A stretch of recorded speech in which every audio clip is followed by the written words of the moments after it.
कल हम तो आज हम करने वाले हैं सी प्लस प्लस के अंदर एक मोस्ट इम्पोर्टेंट टॉपिक जो कि है इनकैप्सुलेशन। तो इस वीडियो के अंदर हम इनकैप्सुलेशन की डेफिनेशन, देन उसके बाद कुछ इंपॉर्टेंट की पॉइंट्स और एग्जांपल के थ्रू मैं बताऊंगा कि आप किस तरीके से इनकैप्सुलेशन का प्रोग्राम बना सकते हैं। तो वीडियो आपके एग्जाम पॉइंट ऑफ व्यू से बहुत ज़्यादा इंपॉर्टेंट होने वाली है, तो वीडियो को पूरा देखना और चैनल पर नहीं तो चैनल को सब्सक्राइब कर लेना। तो चलिए सबसे पहले डेफिनेशन देखते हैं। Encapsulation means binding data and methods with in a class.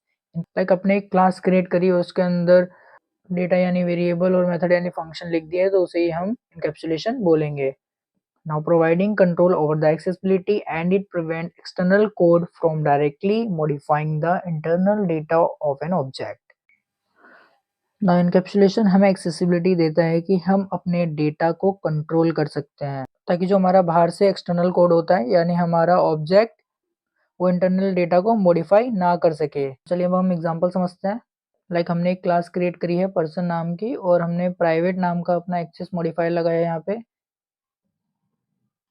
और इसके अंदर हमने अपने डेटा डाला है। तो जो हमारा प्राइवेट के अंदर डेटा रहेगा वो प्राइवेट ही रहेगा, उसे कोई भी बाहर से एक्सेस नहीं कर सकता है। और देखिए हमने यहाँ पे फंक्शन भी क्रिएट किया है जो कि हमारा पब्लिक है, क्योंकि हमें फंक्शन को कॉल करना पड़ता है बाहर से, इसीलिए हमेशा हमारा जो फंक्शन होता है वो पब्लिक रहता है। तो इस फंक्शन के थ्रू हम अपने इस प्राइवेट डेटा को एक्सेस कर सकते हैं, और अगर हम अपने इस फंक्शन को यहाँ पे नहीं लिखेंगे तो हम अपने डेटा को बाहर एक्सेस नहीं कर पाएंगे, और आपका ये डेटा प्राइवेट ही रहेगा, क्योंकि एनकैप्सुलेशन के अंदर हम अपने डेटा को प्राइवेट ही रखते हैं अपने इस एक्सेस स्पेसिफायर के थ्रू, जो कि हमें एक्सेसिबिलिटी प्रोवाइड करता है अपने डेटा को प्रोटेक्ट करने के लिए। तो चलिए हम इसके कुछ की पॉइंट देख लेते हैं। फर्स्ट पॉइंट है encapsulation mean wrapping data variables and function methods together inside a single unit called a class.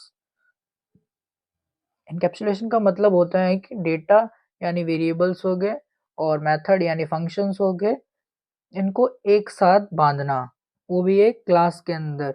तो जैसे कि हमने डेफिनेशन पढ़ा था कि एक क्लास के अंदर अगर हम वेरिएबल और फंक्शन को लिखते हैं तो उसे ही हम एनकैप्सुलेशन बोलते हैं। सेम वही लाइन है यहाँ पे भी, और इसके अंदर की चीज़ें हम हाइड कर सकते हैं ताकि यूज़र डायरेक्टली उसे छेड़ ना सके। नाउ नेक्स्ट पॉइंट है it helps to hide the internal details of how data is stored and handled and only shows what is necessary to the user.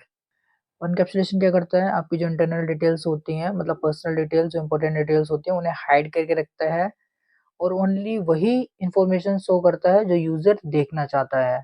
Like आप एटीएम पे जाते हो तो आप सिर्फ वहाँ पे क्या कर सकते हो, आपने कितना मनी विड्रॉ किया है, अपना बैलेंस चेक कर सकते हो, वो सब चीज़ें आप देख सकते हो। लेकिन एटीएम के अंदर किस तरीके से प्रोसेसिंग हो रही है वो सब आप नहीं दे सकते हो, ठीक है, वो सारी चीज़ें प्राइवेट होती हैं।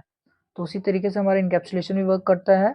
आपको जो इम्पोर्टेंट डिटेल्स होती हैं वो यूज़र को शो कर दी जाती हैं, बाकी की जो डिटेल्स होती हैं वो हाइड रहती हैं। Now next one, encapsulation. Data is usually kept private and we provide public function like getter and setters to access or change the data. और इनकैप्सुलेशन के अंदर जैसे कि मैंने बताया कि आपका जो डेटा होता है वो प्राइवेट ही रखा जाता है, डेटा को डायरेक्ट एक्सेस नहीं कर सकते हैं, और डेटा को अगर आपको देखना है और चेंज करना है तो उसके लिए आप दो पब्लिक दो पब्लिक फंक्शन का यूज़ कर सकते हैं। लाइक गेटर हो गया, गेटर से क्या कर सकते हैं आप डेटा को देख सकते हैं, और सेटर का यूज़ करके आप डेटा को चेंज कर सकते हैं। तो अगर आपको डेटा को चेंज करना है या देखना है तो आप इन दोनों पब्लिक फंक्शन का यूज़ कर सकते हैं। नेक्स्ट पॉइंट है it protect data from being change in a wrong way because outside code can not directly access private data member. Encapsulation क्या करता है, डेटा को सेफ रखता है, बाहर की कोड प्राइवेट डेटा को डायरेक्ट चेंज नहीं कर सकते हैं, इसलिए जो हमारा डेटा है वो गलत तरीके से चेंज होने से बच जाता है, क्योंकि बाहर से जो हम डेटा को एक्सेस ही नहीं कर पा रहे हैं तो हमारा जो कोड है वो डेफिनेटली सिक्योर ही रहेगा। सो बेसिकली इस लाइन का मतलब ये है कि इनकैप्सुलेशन क्या करता है, डेटा को गलत चेंजेस से प्रोटेक्ट करता है। नाउ नेक्स्ट पॉइंट है